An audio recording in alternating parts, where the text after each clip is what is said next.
मैं भूत प्रेत आत्माओं पर विश्वास नहीं करता था, पर मेरे साथ जो अब तक घटित हो रहा था, मेरे दो दोस्त का यूं अचानक गायब हो जाना और उससे पिछली रात को मेरे साथ जो पानी लाते समय घटित हुआ, वो भी मुझे हर पल ये सोचने को मजबूर कर रहा था कि सच क्या है। क्या सच में हमारी दुनिया में भूत प्रेत का भी साम्राज्य स्थापित है? और इसके उत्तर की खोज में मैंने पहली रात खुद ही सामना करने की ठानी, क्योंकि यहां 1 किलोमीटर तक ना आबादी जो मैं किसी की सहायता लेता। मैंने सोच लिया कि मैं पर्दाफाश करके ही रहूंगा और मैं दिन में ही गहरी नींद में सो गया। शाम को अंधेरा होने से पहले ही मैंने सब बंदोबस्त कर लिया था।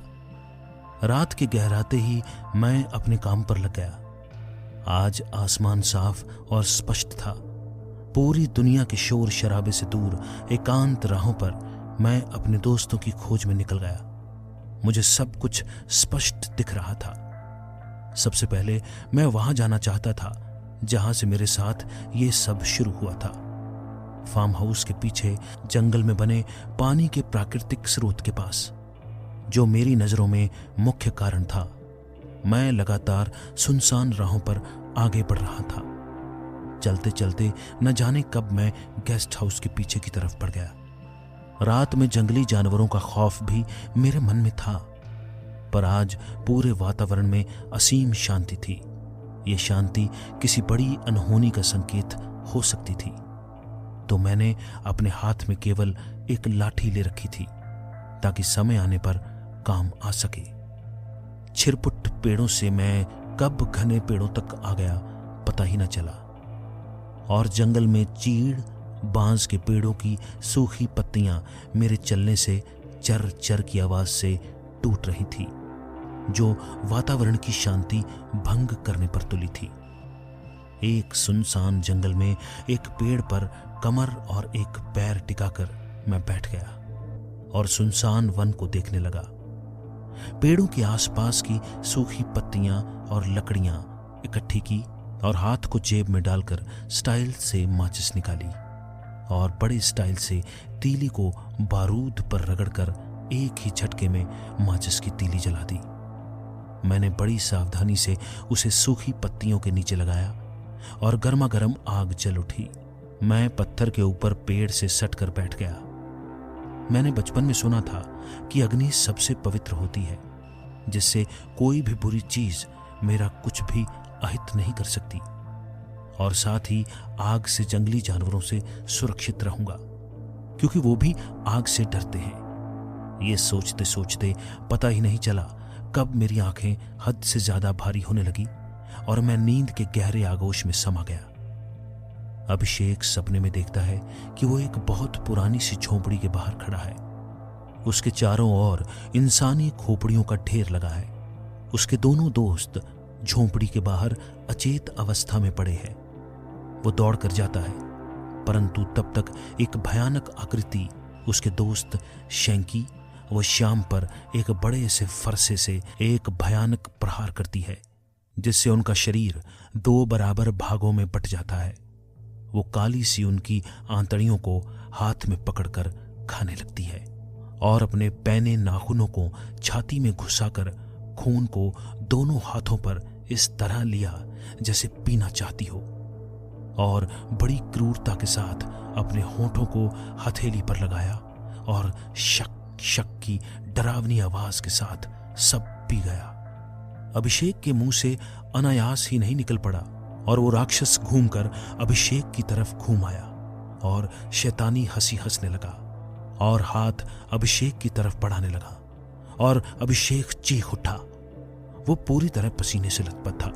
जंगल के ठंडे वातावरण में भी उसकी सांसें बेहद गर्म चल रही थी। ओह, तो वो सपना था मेरा। मैं भी क्या, उसे सच समझ बैठा।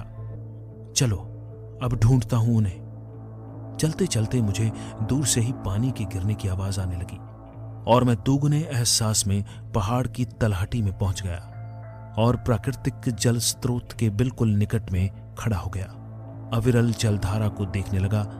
आज जलधारा परसों से बहुत साफ और स्पष्ट थी। पहाड़ की तलहटी से पानी की स्वच्छ और अविरल धारा बह रही थी और नीचे जगह जगह पानी इकट्ठा हो गया था। पर आज पानी की कोई डरावनी आवाज नहीं आ रही थी। आज सब शांत था। मैं वहां बहुत देर खड़ा रहा, पर कोई हलचल नहीं हुई। मैंने चारों तरफ निहारा, पर वहां कुछ न मिला। अब सुबह होने लगी थी और सूर्य की पहली किरण पानी की धारा पर पड़ी तो मेरी आंखें चौंधिया गई। वो हीरे की तरह चमक रही थी और जब मुझे कुछ सुराग न मिला तो मैं वापस लौट आया। कुछ बात तो अलग है इसमें। कल रात जो जंगल इतना भयानक था, वही सूर्य के प्रकाश से चमक रहा था। हरी हरी पत्तियों से छन कर आता प्रकाश सबसे अलग और बेहतर था। धीरे धीरे बढ़ते बढ़ते मैं अपनी धुन में कब घर पहुंचा पता ही न चला। इतना तो मैं जान गया था, किसी इंसान का तो ये काम नहीं है। जरूर कोई अला बला है जो मुझे परेशान कर रही है। इसलिए मैं जल्दी से अपनी सहायता के लिए नई टिहरी को रवाना हो गया। मुझे वहां उन्हीं भूत विशेषज्ञों को ढूंढना था जो मुझे शुरुआत में होटल में मिले थे। दोस्तों को बचाने के लिए मैं अपने आसपास के जंगलों में भटका, पर मेरे हाथ लगी केवल निराशा। एक और प्रयास के लिए मैं आगे बढ़ा। मुझे हर हाल में अपने दोस्त शैंकी और श्याम को खोजना था। उसके बिना मैं वापस घर नहीं जा सकता था, क्योंकि मेरा सबसे करीबी दोस्त शैंकी और फार्म हाउस का चौकीदार श्याम किसी बड़ी मुसीबत में फंस चुके थे और मैंने अकेले भी खोजने की कोशिश की, पर ऐसी मुसीबत में मेरी सहायता कौन कर सकता था। मैंने तय किया कि कुछ दिन के लिए एक गाड़ी और ड्राइवर किराए पर ले लेता हूं। उस रेस्तरां वाले से बात की और उसने मेरे 2-3 बार आग्रह करने पर गाड़ी और अपने ड्राइवर दोस्त को भेज दिया। इस बीच मुझे लगा कि कहां से सब शुरू करूं। मेरे पास कोई भी चीज नहीं थी और जो घटनाएं घटित हुई थी, अगर वो मैं किसी से कहता हूं तो वो मुझे भी मूर्ख समझेगा। मैं यही सोच रहा था कि उसी समय एक गाड़ी फार्म हाउस में दाखिल हुई और एक हम उम्र नौजवान आया और कहने लगा, क्या आपने ही रेस्तरां वाले महेश भट्ट को फोन करके गाड़ी भेजने को कहा था? हाँ। इतना कहते ही उसने अपना नाम मयंक नेकी बताया और कहा कि वो पास के ही बोराड़ी गांव से है, जो टिहरी झील के किनारे पर बसा हुआ है। मैंने भी उसे अपने बारे में बताया कि मैं दिल्ली से आया हूं और मेरे पूर्वज कभी यहां रहा करते थे। उसने गांव का नाम पूछा तो मैंने भी बताया कि मेरे पिताजी ने मुझे बस इतना ही बताया था कि हम टिहरी के हैं। फिर मैंने उसे बताया कि मेरा मन अपने गांव को देखने का करता था, पर मुझे कुछ भी नहीं पता था। इसलिए मैं अपने दोस्त के साथ मेरे पिताजी के दोस्त सुमन अंकल के फार्म हाउस में घूमने आ गया और बाकी वो सारा घटनाक्रम भी बता दिया जो मेरे साथ अब तक घटित हो चुका था। पहाड़ों पर ऐसी चीजें होती रहती हैं, आप घबराइए मत, मिल जाएंगे आपके दोस्त। पर कैसे? चलिए मेरे साथ, मैं आपको एक जगह पर लेकर चलता हूं। अपने दोस्तों को पाने के लिए मैंने भी फटाफट हामी भर दी और फार्म हाउस बंद करके निकल पड़ा। फिर मैंने उनसे पूछा कि यहां ऐसा क्या है कि कोई भी रात को घर से बाहर नहीं निकलता। मैंने सोचा था कि ये मुझे नहीं बताएगा, पर वो मुझसे काफी जल्दी घुल मिल गया था। मयंक ने बताया कि यहां पहाड़ हैं, घने जंगल हैं। कई ऐसे भी जंगल हैं जहां रात को तो दूर, दिन में भी कोई पर नहीं मार सकता। इस जगह को देवभूमि ऐसे ही नहीं कहते। यहां घोर वनों और पहाड़ों की ऊंची चोटियों से कभी कभी पायलों की झनकार, हंसने की आवाजें आती हैं। और यही टिहरी में ही एक जगह है खैट पर्वत। ऐसा माना जाता है कि वहां स्वर्ग की परियां रहती हैं। वहां अकेले जाना खतरे से खाली नहीं है। वहां जाने वाला शख्स आज तक कभी वापस लौट नहीं पाया और कभी कभी सफेद पोशाक में परियां दिखाई भी देती हैं। इसी डर से पहाड़ों पर लोग रात को बाहर निकलने से कतराते हैं। तो क्या ये सब सच है? मैंने तुरंत प्रश्न दागा। मयंक बोला, हाँ, ये सब सच है। अभी पिछले महीने ही पैरानॉर्मल विज्ञान के कुछ शोधार्थी वहां गए थे। उन्हें वहां कई अदृश्य शक्तियों के मौजूद होने के सबूत मिले हैं। तो क्या मेरे दोस्तों के गायब होने की वजह इनसे ही जुड़ी तो नहीं है? पता नहीं, पर जहां हम जा रहे हैं वहां सब पता चल जाता है। अगर आचरी ले गई होगी तो दुनिया की कोई ताकत उन्हें बचा नहीं पाएगी। जैसी घटना तुम बता रहे हो वो घटना कुछ अलग है, और मेरी समझ में ये नहीं आ रहा कि वास्तव में एक पानी की बूंद ऐसा कैसे कर सकती है। मैं भी इसी बात से हैरान हूं मयंक। कोई बात नहीं, तुम्हें तुम्हारे सवालों के जवाब जल्द ही मिल जाएंगे। हम जा रहे थे एक ऐसी जगह जहां भूत प्रेत आचरी का कोई प्रभाव नहीं पड़ता। ऐसी कोई भी चीज हमारे पीछे वहां तक नहीं जा सकती। वो जगह है टिहरी के अंतिम छोर पर ऊंची पहाड़ियों के बीच स्थित काष्ठ शिल्प से निर्मित 800 साल पहले का एक भैरव मंदिर, जो आज भी अपने वास्तविक अधिकारी को ढूंढ रहा है। 12वीं सदी में बने उस मंदिर की खास विशेषता यह है कि उस गांव की सीमा के भीतर न कोई प्रेत आत्माएं प्रवेश कर सकती हैं और न ही कोई निम्न कोटि के पिशाच अथवा गंधर्व। ऐसा बोलकर वो चुप हो गया। मेरे दिमाग में कई सारे प्रश्न एक साथ घूमने लगे। मेरा मन कह रहा था कि कैसे अंधविश्वासी लोग हैं जो अफवाहों पर विश्वास करते हैं, और दिल कह रहा था कि सही जगह जा रहे हो। पहाड़ों की ठंडी ठंडी हवा थपेड़ों की तरह लग रही थी और हरा भरा दृश्य देखकर मन प्रसन्न हो गया था। शाम होते होते हम उस जगह तक पहुंच चुके थे। समुद्र तल से 3000 मीटर की ऊंचाई पर बसा सुंदर गांव, चारों तरफ हरियाली से भरे हुए सीढ़ीदार खेत और हल्की हल्की शीत लहर चल रही थी, जो अनुभव करा रही थी कि अब हम हिमालय के ही करीब हैं। एक पहाड़ के मध्य तल पर बसा हुआ पौराणिक गांव, जहां घर मिट्टी और पत्थरों के बने थे। हर तरफ पेड़ और औषधियों से लबालब भरी हुई क्यारियां नजर आ रही थी।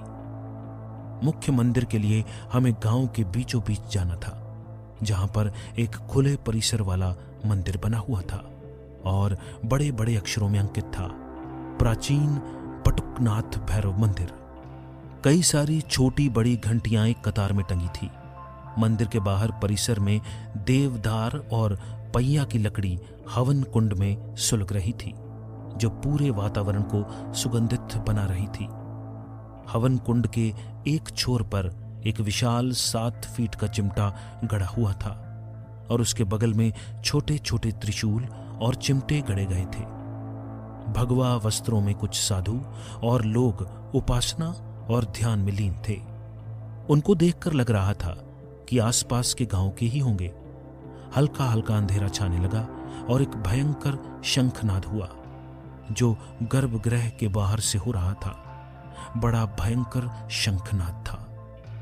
मयंक और मैं दोनों मंदिर में भैरव जी के सबसे सौम्य रूप के दर्शन प्राप्त कर रहे थे। उस प्रतिमा में एक तेज पुंज था। भैरव जी के मस्तक पर तीसरा नेत्र विभूषित था। गले में सर्प और एक हाथ में दंड और एक में खप्पर था। ऐसा रूप देखकर हम एक अबोध बालक की भांति दंडवत हो गए। वहां कुछ ऐसी प्रेरणा थी जिसे हम खुद को रोक नहीं पाए। मयंक ने गांव के एक व्यक्ति से पता किया तो उन्होंने कहा कि आज गुरुजी दूसरे गांव गए हैं, सुबह तक आ जाएंगे। मयंक ने गांव के ही एक सज्जन के यहां रात रुकने का इंतजाम किया और कहा कि ये उन स्वामी जी के खास आदमी हैं और जब वो कभी इधर उधर जाते हैं तो इनको ही मंदिर की जिम्मेदारी सौंप कर जाते हैं। फिर मेरे कुछ प्रश्न भी थे तो संशय दूर होने का इंतजार कर रहा था।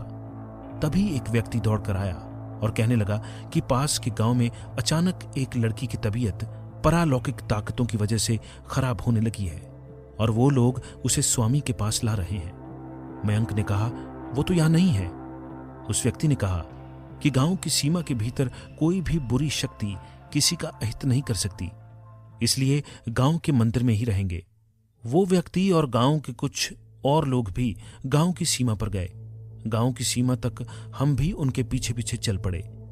थोड़ी देर तक इंतजार करने पर देखा कि पड़ोसी गांव के 4-5 लोग लड़की को पकड़ कर ला रहे थे। उस लड़की को देखकर ऐसा लग रहा था जैसे वो लोग लड़की को नहीं बल्कि लड़की उन लोगों को खींच कर ला रही है। उसके भयंकर चीखने की आवाज ने शांतिपूर्ण माहौल को डरावना बना दिया था। 4-5 लोगों से घिरे होने के बावजूद भी वो लड़की उन सब पर अकेले ही हावी थी।